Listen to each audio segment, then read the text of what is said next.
So mga ka-water, this is my mother. Yan po ang kanyang routine everyday. Okay na. Magbabasa siya ng Bible. And then prepare na po kami pag-ooperate ng water station.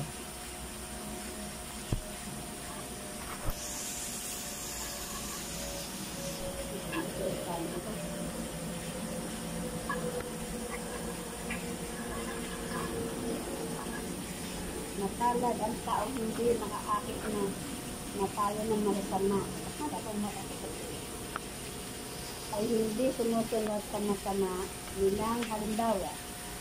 Hindi siya nakikisama sa mga umukosya at hindi nakikisangkot sa gawain na masama. Sa halip, kasiyahan niya sumusunod sa kautusan niya.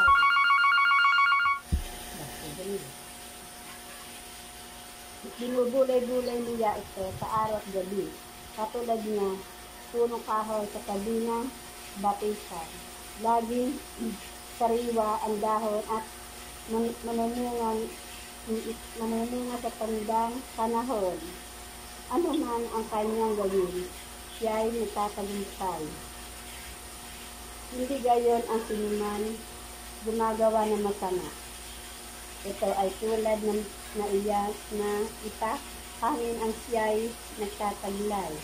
Sa araw ng paghuhukom, parusa niya nakakalaan. Siya'y ihiwalayan sa grupo ng mga banal. Sa